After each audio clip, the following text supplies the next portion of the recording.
See, you are being paid for this show. Precise. We apologize. I'm allergic to sweat. We apologize. I'm going on air. On Smooth 98.1.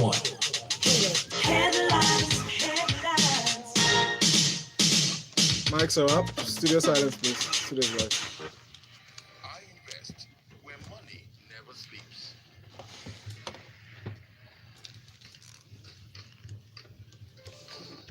Good morning to you, and thank you for joining us. You're listening to Smooth 98.1 here on Smooth Breakfast with Ayo. I'm Valentine. And it's time for us to go into a detailed analysis of our newspaper stories this morning with Justin Ijeh. Justin, good morning. Good morning, people. And thank you for joining us. And of course, Ikemsit Efiong, Judge Ike. Good morning. Hey, good morning, Lagos. Fantastic. And we have no one else but Cheta Nwaeze. Good morning, Chester. Good morning. And thank you for joining us. Three Musketeers. I would like to Christian you today, three of you.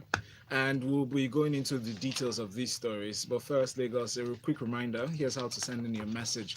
You can send it through WhatsApp to 0809-444-0981.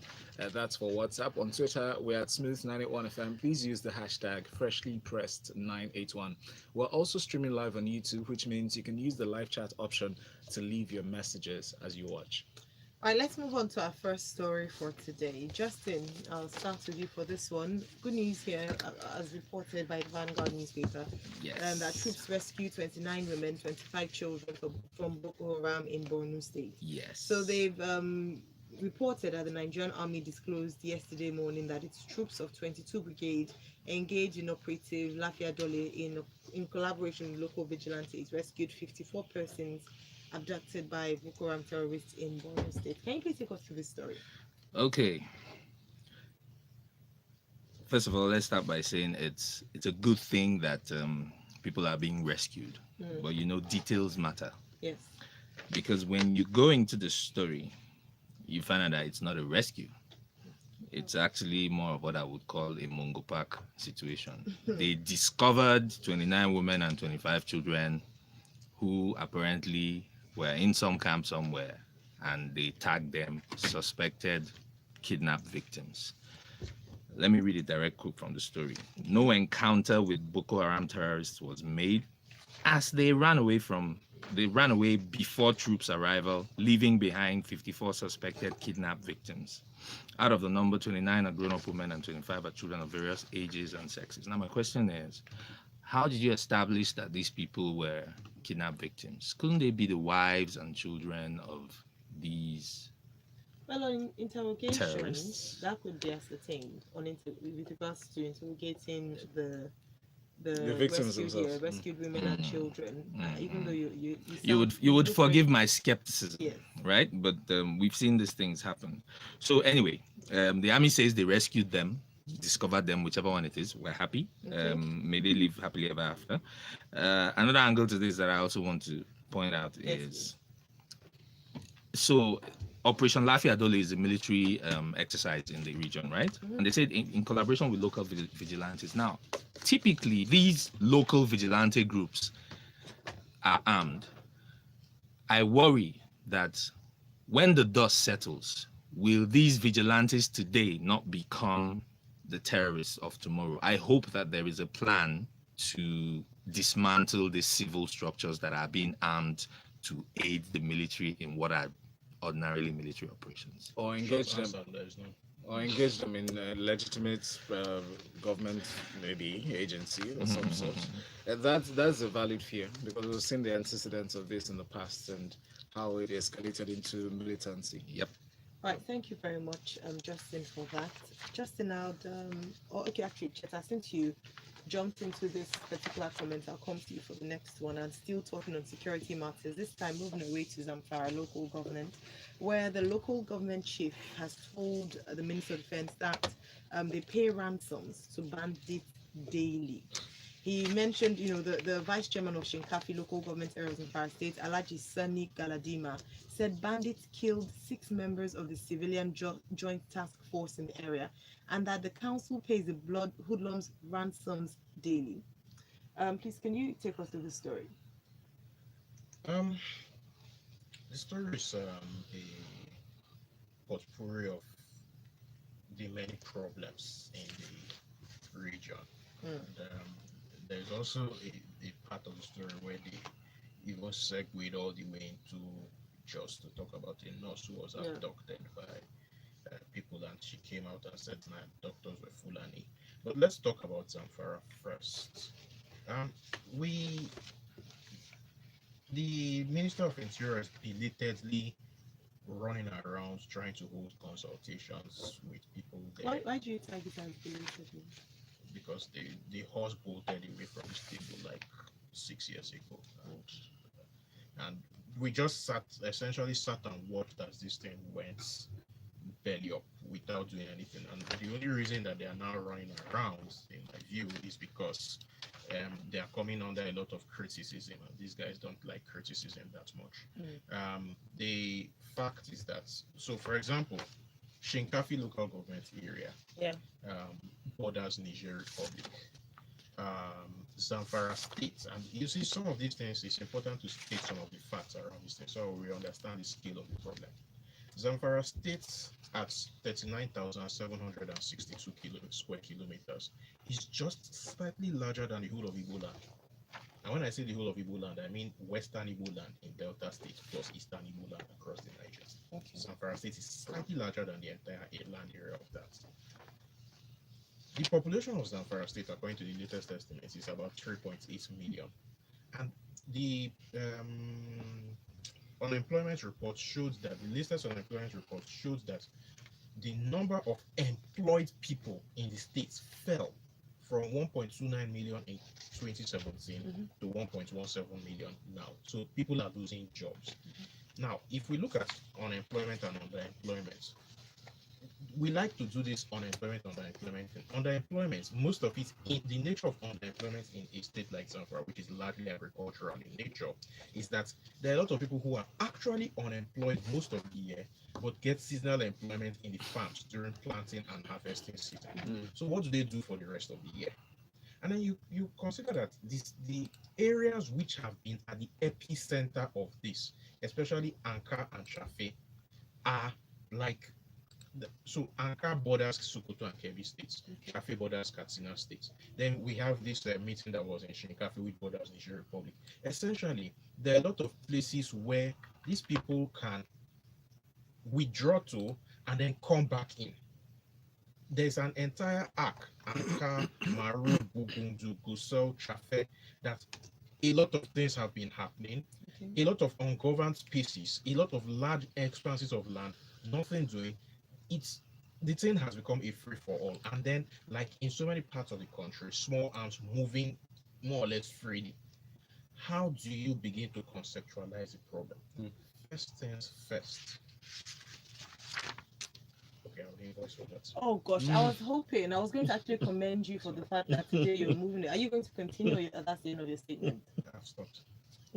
So you don't see an end to this, is essentially what you're saying. On the trajectory that they are on, there will be periods of mitigation, but Yeah. the moment the overstretched armed forces move their eye to some other place, that's what is going to keep happening. I shared something with Cheta on I think it was on Facebook or was it on Twitter yesterday, and I said to him that in response to something he had said, whenever a government loses the monopoly of violence within its territory, the natural consequence is chaos. Monopoly of violence or security? Monopoly of violence. Okay.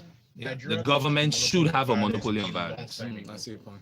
All right, thank you very much. I'll take some comments before we move on. Justin, I'll come to you for the next story. Before then, we have reactions to some of the stories we've shared this morning. Shagun responding to you, Justin, says whether you like the story or not, that is a rescue.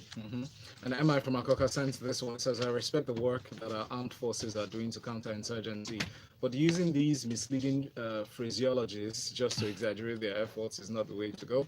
This war will not be won on the pages of newspapers. We still have Leah Sharibu in captivity. Shagun, did you hear that? Truth be told, yes, we still do. All right, let's move on to the next story. Punch newspaper has this one. Buhari still consulting, studying 8.92 trillion naira budget.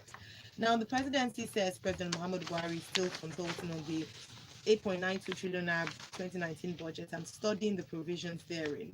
They've said that Buhari, having received the 2019 appropriation bill from the National Assembly, was within the number of days allowed by the 1999 Constitution to make a decision on whether to sign it or to withhold his assent. And we know that in recent times he's withheld his assent on a number of bills passed by the National Assembly. Justin, what do you have to say about this? Another delayed budget. We're in the month of May and we do not have a budget signed yet. The burden of leadership, I think, the responsibilities that come with leadership transcend the reach of mere technicalities. Yes.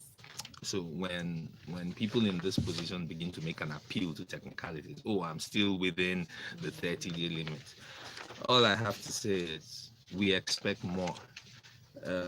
He's consulting, he's studying, he's scrutinizing, and we're in the 5th month of the year. And in here somewhere it says, because I started wondering, I started trying to recall, what exactly is our annual budgeting cycle? Is it January to December, or is it somewhere? Apparently, the presidency once made a statement, and sometime last week, saying that it's June to June now, and they're within the same cycle. So it's just changed, just like that. Apparently. Okay. No, and is it June to June based on? There was a particular time they switched it to You remember that story, right? Yes. Yeah. I Was it not in remember 17? You Or see, in- we're Well, anyway, keep well moving. confused here now. Yeah, because it's a bit confused. I'm sure, because what I'm trying to point out here is that is it due to the failings of the system that the time has been changed? Don't worry, it will be October to October soon. Because if exactly, so if it moves to June very shortly, if they also fail to meet that deadline, they'll move it to another. Well, a democracy such as we have has systems of checks and balances in place. So the National Assembly should have systems of checks and balances by design. Practice may be something else. But the National Assembly does have a responsibility, because if he refuses to assent within a specific 30 time days. frame, they can go ahead and pass it the second time, and then it becomes law. Doesn't 30 require. days has been wasted. We've wasted time. And I mean, so who do we appeal to? Let's remember that there are over 40 bills, 40 parts of the 40 recommendations, or 40 bills really, that was recommended in the bill, in the new budget that Buhari has declined accent to, based on duplication of functions, amongst other reasons, inflation of budgetary allocations and all that. So this raises questions about intergovernment or interagency cooperation. The time when this document is submitted for your assent shouldn't be the first time that you're seeing it or making contributions to it, if you ask me. There should be an ongoing collaboration. So this talk about, there are things inside that we don't like, that's why we're not signing. Where were you when thing was working? But also remember, there are contributions from ministries, agencies, and departments of Regardless, government. So it's not a one-man affair. that's why it's one big machine. So it's a that should be system- working a systemic together. problem. Yeah. The engine was locked in this one. Not yet. We still have all in it. Not the long Just time. like keep it Let's personal move. to yourself, it's Let's very move on to this next story. Let's talk about El Rufai. He was in Lagos sometime last week and attended an event he was invited to. In essence, well, he made a statement that kind of suggested that people and leadership, or rather people in authority, political positions, should seek to oust their godfathers, quote unquote. He was called on that statement and asked to explain what he meant, or apologize or retract. But he said no, he wasn't going to do any of such. But he stands by what he said. He makes no excuses for it, apologizes for nothing. But your thoughts on this, Ikemsit? Well, talk about a political shade. So the statement was widely interpreted to be referring to the national leader of the APC, right? Bola Tinubu, because one, he was speaking at an event in Lagos. Two, he was specifically advising Lagosians, right? And three, it's no longer a secret that there is significant political difference at the highest echelons of the APC, and I have talked about it several times on the show. It is interesting to me how a ruling party that, let's face it, the PDP's pretensions, aside, has not been significantly challenged politically, right, and has been in power for getting on. I think this is the 5th year now, right, since is having these significant points of differences amongst its main actors. It speaks to the internal stability, right, of the party, and it also speaks to the state of the dispute resolution mechanisms within the APC. And a few weeks out, in fact, we're counting days now to the inauguration of this current administration for its second term. We're dealing with this. It does not augur well from a political side for this administration's prospects, going forward. I mean, it's clear that the certain elements, right, of the Northern Bloc within the party have issues with certain elements within the Western Bloc, and this is something that I know Cheta, right, have spoken to in the past. When there is a breakdown of that Northwestern consensus, one, it leads to chaos, mostly politically, but historically, it's translated to the streets. Yeah, and then secondly, it also leads to a breakdown of governance. Well, you could make the argument that not much governing has been happening, over the past year. Pick a timeline. So, would your statement suggest that the Kaduna State Governor, Governor Nasir El-Rufai, came to Lagos to shake tables? And would you say that was a mischievous attempt or just constructive criticism? I don't know. I don't know if El-Rufai is the right person to be offering constructive criticism to begin with. Secondly, when you look at the trajectory of his political career, I think shaking tables is in keeping with order. So I wouldn't say this is far out of the norm, for El-Rufai. But the problem for me and for a lot of ordinary Nigerians going forward is that the actual business of governance gets abandoned. What was El-Rufai, doing in Astor Rock in the first place, and why was he speaking to journalists? Ostensibly, was there to brief the president on the security situation in the state. But the vast majority of the questions turned out to be about internal APC politics. That is what we're talking about. Let me not push it, but we're taking more seriously because it's coming from within the camp of APC. If it was from the PDP, would you have taken it more seriously? You alluded to this yesterday. Just a bit of advice. I do pop consultancy. Yes, I established yesterday that I couldn't. So your point? No, we're going to have a lot of popcorn issues. You guys are coming. So please just tweet at me, DM me if I sell them. All right, Cheta, let's Justin, actually I'll go to you for this story. Let me right, so Ngige, that's the Minister of Labour and Employment, Dr. Chris Ngige, yesterday shrugged off protests by the Nigeria Labour Congress, which recently alleged attacks on its members to inaugurate the board of the Nigeria Social Insurance Trust Fund. Now, he did this amid tight security, the Guardian reports, and this has been in the news. We've talked about this a number of times on Freshlypressed, the fact that Kokori was, in quote, ousted. He was supposed to be the chair of this board. All of a sudden, his name was missing. NLC protested, and against all the odds, he still inaugurated a board. Please, can you take us to this story? Well, to be technically correct, he wasn't ousted because he was never, that board was never inaugurated. And this harks back to the conversation between Ikemsit and Cheta just now about PDP APC dynamic. So the APC has enough problems challenging itself. It has a whole gamut of self-contradictory positions that is playing out in the public level. This is just another example, right? So to take us back, in 2017, when Mr. Vice President was briefly in charge of the administration, he had appointed Kokori. Ngige, who is the minister under whose Kokori's agency reports, the NSITF is under the simply refused to inaugurate Kokori since 2017 and has stood his ground that, look, this man was not appointed by Mr. President. I don't know who Mr. Vice President was when Mr. President was acting president. He was president. He was acting Mr. President. So this standoff in Oki's Corral has been going on for 2 years. But then, so the Mr. President, Mr. Buhari has backed up Ngige on this one and said that the new guy, I forget his name now, what's his name again?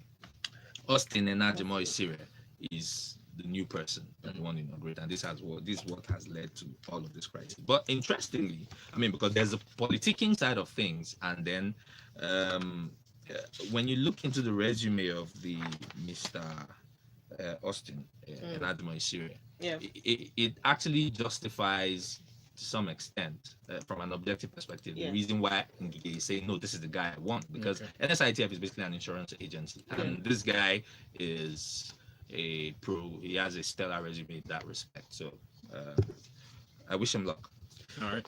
Can we just give a shout out to the ATO chairman who asked the president to conduct psychiatric tests on his prospective cabinet members? Like He should go and fix So the stellar recommendation, Him well, at and least it his- starts from him there. and his colleagues in the academia should take several seats at the back. First of all, it should be recommended. Shemun here says he's studying the budget in May.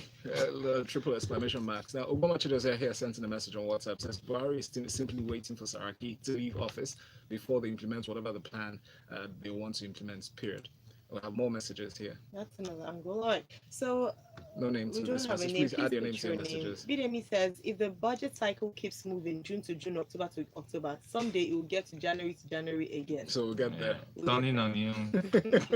Messages. I can't believe you just said that. And Yeah. Black here says they found people who were missing. The point is, it is not if they were rescued or not. We shouldn't belittle such things. Western countries would never sell such as irrelevant. We need to sell it in ways that improve both the country and the force. Speaking to the rescuing of people who were left stranded in the bush.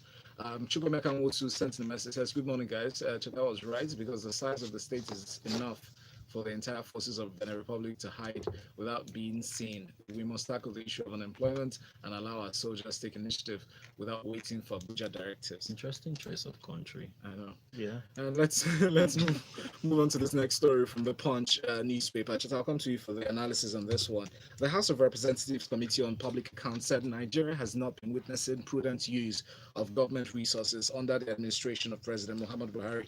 They cited some examples and compared it with the previous administrations. I have a double take on where this report was coming from. First, from the Punch newspaper and coming from the House of Representatives Committee on Public Accounts. Do you find this curious, Cheta? No, I don't find it curious. I wonder what Mr. Chinda is on, because if he's really serious about this, they should have done the work of decoupling the budget and reassembling it from scratch again. Do you expect anything real to come out of the budget? Even as president's office said that they are studying the whole thing. Is it them or the president himself, whoever? See, the budget template has not changed. It's still a very wasteful spreadsheets that they send every year. We have at the very least 114 duplications of agencies in the 2019 budget. We have, aside from duplication of agencies, we have recurrent buyings. Every year they buy new computers. So for example, the Nigerian Communications Commission has a budget of 250 million to buy 250 desktop computers for the purposes of conducting JAMB. I mean, how do you square that? Which computer is 1 million naira? I know that the most expensive computer I can look at here is a Mac, and it's not up to 1 million. But then again, for the purpose of conducting JAMB. Ministry of Budget and National Planning. Okay. Ministry of Budget and National Planning has 2 billion for sporting activities.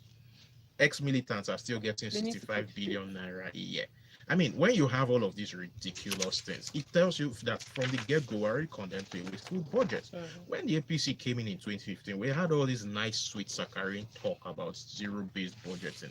That talk has proved to be nonsense, and it has all gone out the window. So please, let's get used to the fact that we'll keep having wasteful budgets until God talks to Moses again. All right, seeing that time may never come, but we remain cautiously optimistic. But please do not sing, Cheta. Thank you. Yeah. The next story is from the Vanguard. Vanguard newspaper has this report. Nigeria needs 237,000 doctors to achieve universal health coverage, and this is coming from Professor Adetokunbo Babanwo. He made the statement at the 2019 Ordinary General Meeting of the Medical Guild in Lagos. He said, out of about 91 medical doctors who are in the Board and Medical and Dental Council of Nigeria, about 51,000 of them are either abroad or into other things. Those other things is not clear. What are your thoughts? Yeah. Yeah, I mean, come on, it's pretty much common in every profession now in Nigeria these days to have people who have the qualifications but who are actually not practicing. So what Dr. or Professor rather Fabanwo You was mean alluding doctors that to, are farmers? amongst other things, yes, and doctors that are being recommended to be farmers, yes, Okay. apparently. Mhm. So what Professor Fabanwo was alluding to is the fact that there are two underlying factors from a human resources standpoint which are underpinning the under resourcing in Nigeria's health sector. You've got the fact that there are lots of people who are finding better job prospects abroad. Cheta Yes. likes to use the analogy of is it your engineering class or is it the medical class that were colleagues to your Medical engineering class, class? yeah, Yeah, the medical medical class. class Mm. that were colleagues with his engineering class. And how many of them are now in the country? They are down to two. Yeah, Mhm. two from about 850 something. Look, the Minister of So Labour said we have enough doctors. I don't know what you yes, are okay, yes. So there's that issue. There's also the infrastructure deficit, and a lot of times we like to concentrate on the infrastructural deficit in the health sector. But the point is, you build new hospitals, you build new primary healthcare centers, and I've been to quite a few, especially in the north this year. A lot of my traveling has been around that, Mhm. right? But then who are the people that staff these places? I've been to 5 primary healthcare centers, for example, in this country where there are no nurses, there are no doctors. At that level, you might not necessarily need those, but at least nurses, you should be Yes. able to have those. So that's a challenge. So you have the infrastructure deficit problem. You also have the human resource deficit. Are there many people going into our medical schools? Are there many people coming out of our medical schools? Um are we properly incentivizing the medical profession in Nigeria? It's not necessarily as glamorous as it used to be before, and it's definitely not as lucrative. So we have a host of challenges in that sector that need to be addressed. Yeah. Excellent. Thank you very much, Ikemsit, for that one. Let's take a few messages here. We have this one from Kasim. Kasim says we need doctors care. But Minister of Labour has a different view. We are not going anywhere in this country yet. How have we been so good at putting a square peg in a round hole? And Fred here sent in a message on WhatsApp, says, please remind me, who was that guy that said in the news that doctors could go abroad, Seth, and we have surplus doctors here? Minister of Shay is Labour. Your here now. Minister of Labor and Productivity. Okay. And Yes. Shegun says, if Kokori has been appointed by Mr. Shibajo either as acting president or vice president, I think Kokori ought to be supported by Mr. Ngige and President Buhari. And Hussein sent in a message, says, good morning. What's going on in Kano is not surprising because Governor Ganduje and Ajimobi of Oyo State are in-laws. So they're doing things the same way. I'm sure the new governor in Oyo will surely reverse what Ajimobi said. Thank you, Taiwo. And this next story is from the Vanguard. We It's didn't totally we- unrelated. Yes, Yeah. just that. Okay then. Short on that. IOCs, others raise alarm as vandalism, oil theft rise in Niger Delta. And this is for you, Cheta, as there are indications that Nigeria has lost significant oil as a result of increasing pipeline vandalism and oil theft in Nigeria. Investigations from the reporters over the weekend showed that many oil companies, including international oil companies and indigenous producers, have been affected in this instance. Now, I recall that at a certain point in time, I think 2 months ago, there was a report by the NNPC indicating some of these IOCs have taken up the responsibility of providing security at the pipelines. What are your thoughts on this story, please? They should be more worried about kidnapping or the vandalism I mean, the vandalism has been happening. It's rising. Kidnapping is also rising. In the last month, we've had a total of 11 people kidnapped um, within the oil industry. We don't have accurate numbers for residents of the area, but there's certainly a jump in insecurity especially in Bayelsa, Delta, and River states, and it's I don't even know where to begin. You look at those 3 states have very high unemployment figures. So once again, the unemployment in rears its ugly head, and like Zamfara that we talked about earlier, those regions are watched with small arms. And this one I cannot confirm, but I hear that many of the boys are not very happy because they've not been paid their deve. And if that's What's the development fee? Mm. Yes? For clarity Amnesty purposes, program. Cheta. Okay, thank you. Yeah, and if that's true, then it's only a matter of time before they get edgy. 2 days ago, there was a gun battle between a police force team and suspected whatever somewhere near Warri along the Warri Sapele Road. So these things are just that natural consequence of when you let things fall apart, which is what we kind of specialize in doing, quite unfortunately. Ikemsit, just for mentioning, the police has appointed a new head for complaints units and removed or replaced Ayo Mairo Ese, who's been redeployed. Please, just share your thoughts on that. Yeah, that's the only important thing. So, Ayo Mairo Ese was the former head of the complaints unit. We've got a new person now, Marcus Basiran. It's interesting though. The statement says that Basiran is going to bring his wide field experience to refocus the CRA on his core mandate of running a community-oriented system. And I'm like, is that a tacit admission that Yomi Shomole was terrible at it? He was tweeting. And also, this guy... And it's a complaint response unit. So Yes. if you're not responding constructively to complaints about the police's conduct, you're fundamentally shirking your responsibility. Absolutely. And I'm Excellent. very sure very few Nigerians will say Yomi was doing that well. So Hey, come on. Good He development. did issue a survival manual for checkpoints. Come on. Give On the this guy some point, who credit. remembers that over all the other controversial? We say special thanks to all three of you. Inside with the dry jokes and all. Special thanks to Justin Ijeh, Ikemsit, and Judge Ike and Cheta at Chickstar. Happy birthday to you, Cheta. Belated birthday. Yes, Shout it out was to his you. birthday on the 10th of Friday. May. Yes. It don't Why pass. is he Why looking you wishing me surprised? happy- But No, still, why is we you wishing me remember happy this- There birthday was after 10 has passed? belated Alright, in join us front next of as we get into Please, come entertainment on. side of life in the Grapevine 91 as part of Smooth Breakfast with Ayo. And Valentine. Good morning. Valentine, give us a lot on air. He said we dey eat nice jokes. If we catch you downstairs, we go beat As you. in literally, if you catch You're you wishing me downstairs. happy birthday and you're offering my mic. You see Why yourself. would you respond? No, because you cannot just take it. Cheta is one person that will not. Yomi want Shogule anybody has to talked remember his himself out birthday. of a job. Ouch. And that his job was make me shine job. What Oh. was that? It's No, but difficult you to- have to- it's difficult to do make me shine in Shogule, Nigerian agencies, honestly. Yeah, No, but I TBH. think it's